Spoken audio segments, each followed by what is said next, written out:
හරි මචං එමුණා. දැන් ඔන්න මං කියන්නේ උඹ ගානට ෆෝකසින් ඒවට හදාගෙන ඉන්න මචං. හරිද?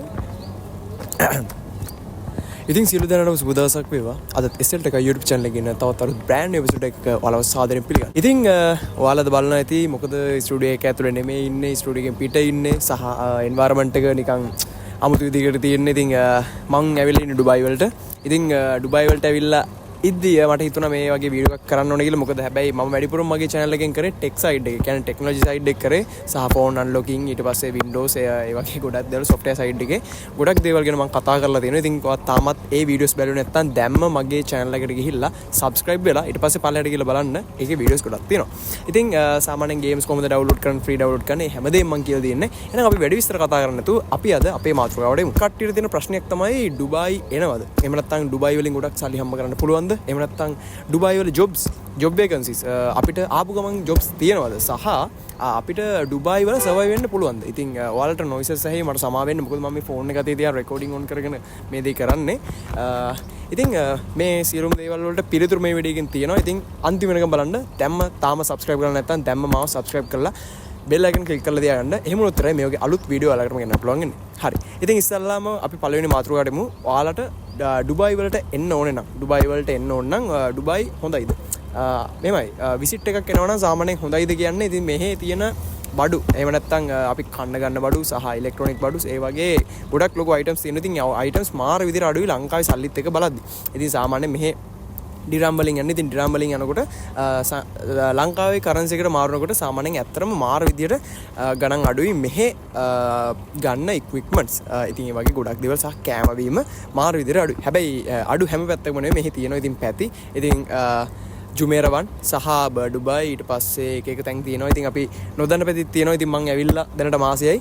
ඉතින් ඒක නිසා මම නොදන්න පැතිත් තියෙනවා. ඉතින් සාමාන්‍යයෙන් අබුඩාබි වල එහෙම පට්ට ගණන් කියනවා. ඉතින් කොහොමද දන්නේ මං ගිහිල්ලත් නැහැ. තව සාජය කියලා පැත්තක් තියෙනවා. ඉතින් ඔයාලට මෙහෙට ආවට පස්සේ මේ දේවල් ගැන කතා කරගන්න පුළුවන්. සහ අපි දැන් ඊළඟට බලමු කොහොමද ගොඩක් කට්ටියට තියෙන ලොකු ප්‍රශ්නයක් තමයි තව එයාලගේ දෙමව්පියෝ එහෙම නැත්නම් අම්මලා එහෙම නැත්නම් නැන්දලා අක්කලා සහ නංගිලා තමන්ගේ තමන් යාළුලා ඉන්න කෙනා ඒ වගේ කියන්නේ ගෑනු ළමයා.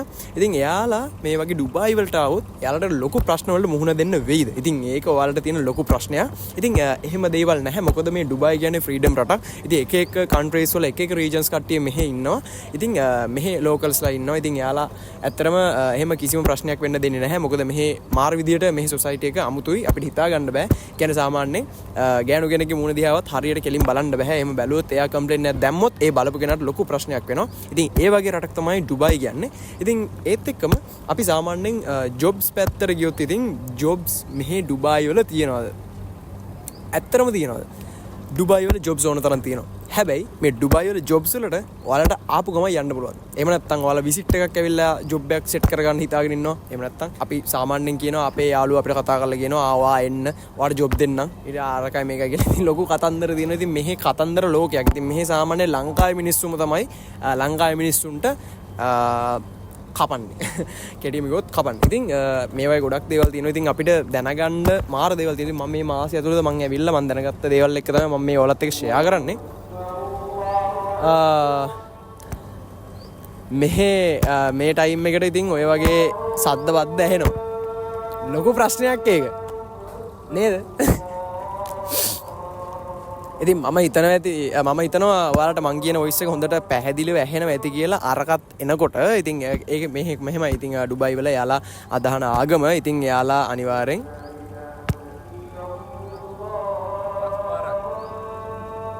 ඉතින් පොඩි බෑග්‍රවුන්ඩ් මියුසික් එකේ පොඩි අවුලක් ගියා. ඉතින් මෙහෙ එහෙම තමයි සාමාන්‍යයෙන් හවස 6ට එක එක ටයිම්ස් වලට මෙයාලගේ තියෙනවා යාඥා වෙන්න ඕනේ ඒවට කියන්නේ.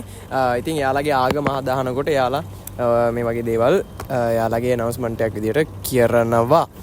ඉතින් ඒක අපිට නවත්තන්න බෑ. ඉතින් මේකයි අපි ඩුබායි ගැන කතා කරගෙන ඉන්නකොට අපි සාමාන්‍යයෙන් ඩුබායි වලට එන්න ඕනේද? ඒ වගේ දෙයක් නේ අපි කතා කරන්නේ. ඉතින් එන්න ඕනේද කියලා අහද්දී මට තියෙන ප්‍රශ්නයක් තමයි තව රටවල් තියෙද්දි ඇයි ඔයාලා ඩුබායි එන්නේ? එකක්. ඩුබායි කියන්නේ හොඳ රටක්ද? ඔව් ඇත්තටම පට්ට රටක්. මෙහි හම්බ කරන්න පුළුවන්ද? ඔව් මෙහි හම්බ කරන්න පුළුවන්. මෙහි ජොබ්ස් තියනවාද? ඔව් ජොබ්ස් තියෙනවා. එහෙනම් ඇයි උඹ මොකටද අපිට එන්න එපා කියන්නේ? මෙහෙමයි. ඔයාලගේ කිසිම රික්වයර්මන්ට් එකක් නැතුව ඔයාලට කරන්න පුළුවන් දෙයක් කියලා දෙයක් නැතුව. ඒ කියන්නේ ඔයා හිතන්න වගේ දෑති රස්සා කියලා දින්. ඉතින් අපි සාමාන්‍යයෙන් බලමු එක පැත්තක් ගත්තොත් ඔයා චෙෆ් කෙනෙක්. එහෙම නැත්නම් ඔයා මාකටිං පැත්තෙන් ඉන්න කෙනෙක්. එහෙම නැත්නම් ඔයා සාමාන්‍ය ඉලෙක්ට්‍රීෂියන් කෙනෙක්. එහෙම නැත්නම් පම්බ්ලර් කෙනෙක්. එහෙම නැත්නම් AC සයිඩ් එකේ ඔයා වැඩ කරන ටෙක්නීෂියන් කෙනෙක්. ඉතින් මේ වගේ කට්ටියට ජොබ්ස් ඇති තරම් මෙහි තියෙනවා. සහ ඇයි අපි ග්‍රැෆික් ඩිසයිනින් කරාම අපිට ජොබ්ස් නැද්ද?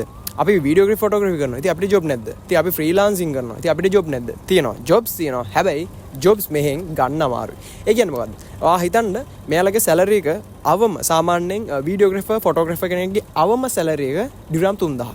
ඩිරම් 3000 කියන්නේ ඒක 80න් ඔයා වැඩි කරලා බලන්න කීයද කියලා. එතකොට ඩිරම් 3000 කියන්නේ සාමාන්‍යයෙන් ලක්ෂ 2යි ගාණක් සෙට් වෙනවා. ඉතින් සාමාන්‍යයෙන් ඩිරම් 2000 කියන්නේ ලක්ෂ 1.60ක් වගේ ලක්ෂ 2යි ගාණක් සෙට් වෙනවා. ඉතින් ඒ ගාණක් සෙට් වෙනවා. ඉතින් ඒක නිසා ඔයා හිතන්න අඩුම ගාණ එක තමයි එයාලගේ මාසික සැලරිය. එයා සාමාන්‍යයෙන් මාස 6ක් මෙහෙ වැඩ කරොත් ඒ සැලරි එක අප් වෙනවා. ඉතින් මාස 6ක් වැඩ කරලා පස්සේ මේ සාමාන්‍යයෙන් අවුරුදු දෙක ඇග්‍රීමන්ට් එකකට තමයි එම්ප්ලොයිමන්ට් වීසා එක ගහන්නේ. ඉතින් එම්ප්ලොයිමන්ට් වීසා එක ගැව්වට පස්සේ ඔයාලට අවුරුදු දෙකම එයාලත් එක්ක වැඩ කරන්න වෙනවා. ඉතින් ඊට මැදදී යනවද නැද්ද කියන එක ඔයාලයි තීරණය. සමහර කම්පැනිස් තියෙන ඉතින් මැදදී යන්න බෑ. එහෙම ගියොත් ලොකු ප්‍රශ්නයක් වෙනවා. එයා ඔයාට වේදන් කරපු වීසා එකට වේදන් කරපු ගාණ සම්පූර්ණ ගෙවන්න ඕනේ. සමහර කම්පැනිස් තියෙනවා සම්පූර්ණ ගෙවන්න ඕනේ නැහැ. ඔයා ඒ කාලේ වර්ක් කරපු කාලෙට අනුව එයාලට ඉතුරු වෙලා තියෙන කාලේ තියෙනවා. ඉතින් ඒ කාලෙට අනුව ඔයාලානේ ඒ වීසා එකේ ගාස්තු ඔයාලා අනිවාර්යෙන් ගෙවලා තමයි යාලෙන් පාස්පෝර්ට් එක ගන්න වෙන්නේ. එහෙම නැත්නම් ඔයාලට අපේ රටට ෂිෆ්ට් වෙන්න අමාරුයි. ඉතින් පාස්පෝර්ට් එක නැතුව ඒ රටට ෂිෆ්ට් වෙන්න බෑ. ඉතින් ඒ වගේ ප්‍රශ්න තියෙනවා. ඉතින් මේ ඇවිල්ලා තියෙන්නේ සමයක. ඉතින් සමය කියන්නේ පට්ට රස්නයක් තියෙන්නේ. මෙහෙ එළියට බහින්න බෑ. ඉතින් සාමාන්‍යයෙන් මෙහෙ ලස්සන බලන්න මිනිස්සු එනවනම් එන්න එපා. ඇත්තටම මෙහෙ ලස්සනයි කියලා බලන්න දෙයක් නැහැ. ඔයාලට බිල්ඩින් ටිකක් බලා ගන්න ඕන කොළඹට යන්න. ලංකාවේ ඔයා කොළඹට යන්න. ඉතින් කොළඹට ගියාට පස්සේ තියෙන නිකන් ෆීලිං එකම තමයි සාමාන්‍ය ඩුබයි යහම තියෙන්නේ. ඉතින් මෙහෙ එහෙමයි කියලා මොකද ගහක් පොලක්වත් නැහැ. මෙහෙ තියෙන්නේ ඔක්කොම වවපු ගස් නෙමේ හිටවපු ගස්. ඉතින් අපි ලංකාවේ වවනවා මේ හිටවනවා. ඒ කියන්නේ එහෙන් හරි කොහෙන් හරි මෙයාලා පැලගෙනල්ලා මෙහෙ හිටවනවා. මොකද කාන්තාරයන් මැද්දේ යට වැලි තියෙන තැනක පැලවෙන්නේ නැහැ කිසිම දෙයක්. ඉතින් ඔයාලත් ඒක තේරුම් ගන්න ඕනේ. ඉතින් ලස්සන බලන්න එනවනම් එන්න එපා. සාමාන්‍ය බිස්නස් මයින්ඩ් එකකින් ඔයාලා මේ ඩුබයි වලට එන්න ඉතන ඉන්නවනම් අන්න පොයින්ට් එක යන්න කිසිම රටක් නැහැ මම නම් හිතන්නේ ඩුබයි ඇර. මොකද මෙහි තියෙන දේවල් අපිට හිතා ගන්න බැරි තරම් අඩුවට තියෙනවා. සාමාන්‍ය ලංකාවේ තියෙන ලක්ෂ 1.5ක දෙකක ටීවී එකක් සාමාන්‍ය අංගල් 55 ටීවී එකක් මම දන්නේ ඇත්තටම කීයක් විතර වෙනවද කියලා. සාමාන්‍යයෙන් මම හිතන්නේ බ්‍රෑන්ඩ් නිව් ලක්ෂ 2ක්වත් වෙයි. අවම ලක්ෂ 2ක්වත් වෙයි ස්මාර්ට් ටීවී එකක් ෆ්‍රේම්ලස්. ඉතින් ඒ වගේ Samsung ලගේ හොඳ ටීවී එකක් ඒ ගණන් වෙයි. ඔයා දන්නවද? ඔයා පිළිගන්නවද? මගේ යාළුවා ගිය මාසේ ගියා ලංකාවට. එයා යනකොට ටීවී එක කරන් ගියා අංගල් 55ක. ඒ ටීවී එක ඩිරාම් 998ක් හරි 1098ක් හරි. ඒ කියන්නේ සාමාන්‍ය රුපියල් 80000ක් 82000ක් ඒ වගේ පොඩි ගාණක්. ඉතින් 80000ක් 82000ක් කියන්නේ පොඩි ගාණක් වුණාට ඒකේ ඒ කියන්නේ ඒකේ රේන්ජ් එකත් එක්ක බැලුවොත් ඇත්තටම පොඩි ගාණක්. ඉතින් හිතන්න ඔයා ලක්ෂ 2ක විතර එක ඔයා මෙහෙන් ගන්නවා 80000කට. ඔයා ලංකාවට කරා යනවා. ලංකාවට අරයි යද්දි පොඩි වියදමක් යනවා ටැක්ස් එකක්. ඉතින් ඔයා ඒක විතරක් ගෙනියන්න આવොත් ඔයාට ඒකෙන් ලාභයක් ලබන්න අමාරුයි. ඔයා සාමාන්‍යයෙන් ටීවී එකකුත් දාලා ඔයාට තව ඉලෙක්ට්‍රොනික බඩු එහෙම නැත්නම් ඔයාලා විකුණන්න බලන් ඉන්න බඩු වාගේ ඒ කියන්නේ මේ මොනවා හරි ඉලෙක්ට්‍රීෂියන් බඩු මොනවා හරි ඒ කියන්නේ ඉලෙක්ට්‍රොනික බඩු මොනවා හරි ඔයාලා දානවනම් ඉතින් ඔයාලට පට්ට විදිහට ලාභයක් ගන්න පුළුවන්. ඉතින් සාමාන්‍යයෙන් ඔයා ටීවී එක ගිහිල්ලා වික්කොත් සාමාන්‍ය ලක්ෂ 1.5කට ඔයාට එතනින්ම ලක්ෂ 1.5ෙන් ඔයාට කීයක් ලාභද? ඉතින් guys මේ විදිහට දැන් ටක් ගාලා රෑ වුණා කියන්නේ මම වීඩියෝ එක කරන්න ගත්තෙත් 6:40ට විතර. ඉතින් දැන් සාමාන්‍යයෙන් 7 පහු වෙලා. ඉතින් 7 පහු වෙන්න උනේ මොකද මෙහෙ මේ අල්ලා දෙවියන්ගේ රට නිසා. ඉතින් එහෙම දෙයක් නෙයි තියෙන්නේ. ඉතින් අල්ලා දෙවියන්ගේ රට නිසා ඉතින් එයාලා හවස 6ට 6 ඉඳන් 7 වෙනකන් වගේ එයාලා යාඥා කරනවා. ඉතින් අර එයාලගේ ආගමට.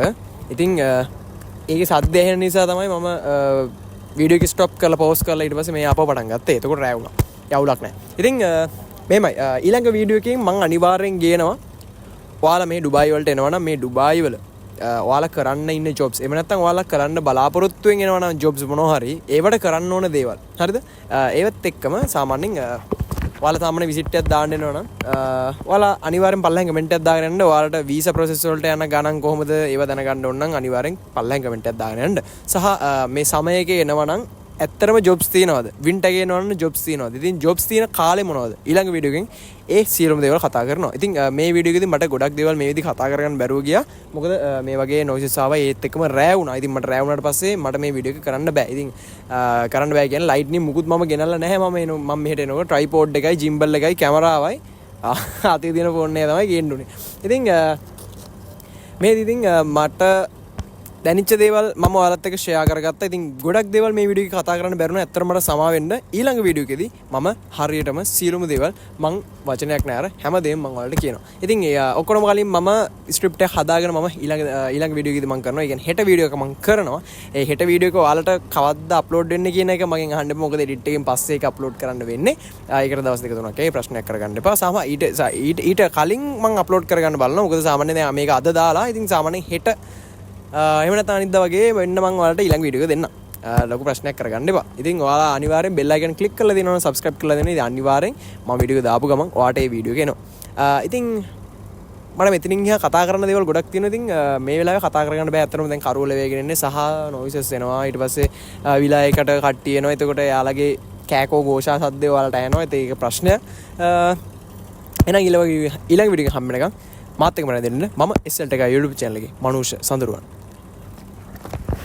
හරි බ්‍රෝ